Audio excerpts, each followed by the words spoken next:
న్యాయవాదులకు సంక్షేమ నిధి కోసం 100 కోట్ల రూపాయలు వాళ్ళకు కేటాయింపులు చేసి అందులో 25 కోట్ల రూపాయలు ఖర్చు కూడా ఎప్పుడైనా జరిగింది అని అంటే అది కూడా వైఎస్ఆర్సీపీ ప్రభుత్వ హయాంలోనే. న్యాయవాదుల సంక్షేమ నిధికి కాకుండా ఇన్సూరెన్స్ పథకానికి కూడా 1/3 వంతు వాటాను కూడా ప్రభుత్వమే చెల్లించిన పరిస్థితులు కూడా ఎప్పుడైనా ఉన్నాయి అని అంటే అది కూడా వైఎస్ఆర్సీపీ ప్రభుత్వంలోనే. ఇవన్నీ కూడా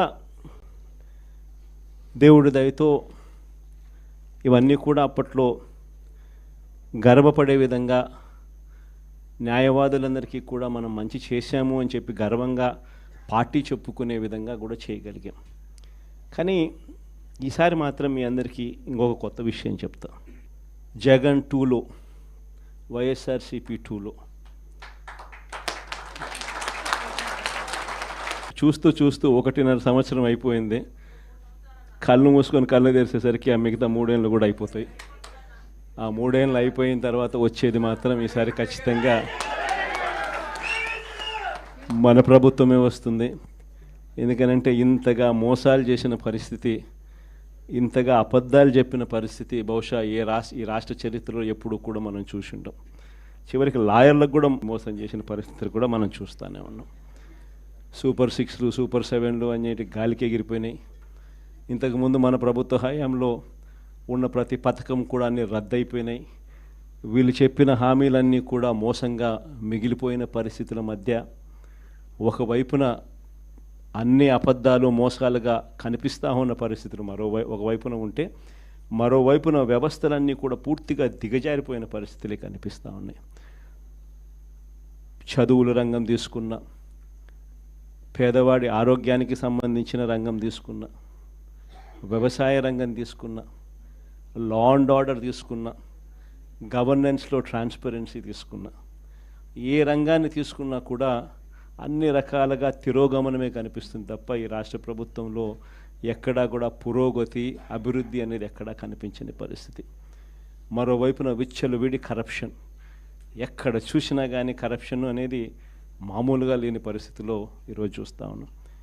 ఎక్కడ నిలబడినా, ఏ గ్రామానికి వెళ్ళినా కూడా గ్రామంలో పక్కనే బెల్ట్ షాప్ కనిపిస్తుంది. విచ్చలవిడిగా బెల్ట్ షాపులు మన కళ్ళ ముందనే ఎంఆర్పి రేట్ కన్నా ఎక్కువ రేటుకి అమ్ముతూ ఉన్నారు. డైరెక్ట్గా ఎంఆర్పి రేట్ కన్నా ఎక్కువ అమ్ముతూ ఉన్న బెల్ట్ షాపులు ఎవరు నడపాలా అనేది ఆక్షన్లో పాడుతూ ఉన్నారు. ఆక్షన్లో 2 లక్షలు 3 లక్షలు 4 లక్షలు పాడినోనికి బెల్ట్ షాప్ ఇస్తూ ఉన్నారు. ఆ బెల్ట్ షాపు ఎంఆర్పి రేట్ కన్నా ఎక్కువ రేటు కళ్ళ ముందరనే అమ్ముతూ ఉన్నారు. అలా అమ్మించేది ఎవడు అని అంటే పోలీసులు దగ్గరుండి అమ్మిస్తూ ఉన్నారు. ఇది కరప్షన్ అన్నది కళ్ళ ముందనే కనిపిస్తూ ఉన్న కరప్షన్. ఎక్కడ చూసినా పర్మిట్ రూములు, ఇల్లీగల్ పర్మిట్ రూములు కనిపిస్తూ ఉన్నాయి. ఏ నియోజకవర్గం తీసుకున్నా కూడా ఇసుక అన్నది ఉచిత ఇసుక అంటున్నారు. ఉచిత ఇసుక ఎవరికి ఇస్తూ ఉన్నాడు అనేది దేవునికి ఎరక.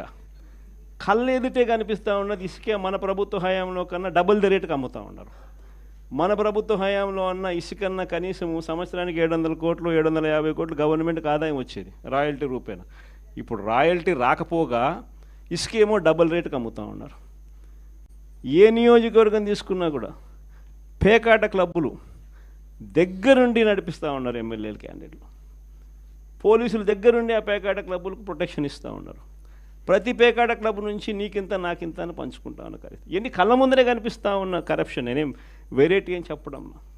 కాంట్రాక్ట్లు ఇస్తే అమరావతి మామూలుగా 4,000 4,500 రూపాయలు కడితే బ్రహ్మాండమైన హైదరాబాదు, బెంగళూరు లాంటి ప్లేస్లో కూడా 5 స్టార్ లాబీతో ఫ్లాట్లు నిర్మాణం 4,000 4,500 రూపాయలు పెడితే బ్రహ్మాండంగా కడతారు. కాస్ట్ ఆఫ్ కన్స్ట్రక్షన్ 4,500 రూపీస్ దాటదు. అమరావతిలో కాస్ట్ ఆఫ్ కన్స్ట్రక్షన్ 10,000 9,000 కళ్ళ ముందరనే మొబిలైజేషన్ అడ్వాన్స్. ఇంతకుముందు లేదు మొబిలైజేషన్ అడ్వాన్స్, ఇప్పుడు మొబిలైజేషన్ అడ్వాన్స్ ఇస్తున్నారు. అంటే పనులు చేయక మునిపే 10% మొబిలైజేషన్ అడ్వాన్స్. మొబిలైజేషన్ అడ్వాన్స్ 10% ఇస్తున్నారు, అందులో 8% తీసుకుంటా ఉన్నారు. కళ్ళ ముందర కనిపిస్తూ ఉన్న కరప్షన్ ఇవన్నీ. పీపీఏలు ₹4.60. మన హయాంలో ₹2.49 మనం పీపీఏ చేస్తే నానా యాగి చేసినారు. ₹2.49 అనేది రాష్ట్ర చరిత్రలో ఎప్పుడు జరగలే. దేశ చరిత్రలో కూడా అతి తక్కువ ధరకు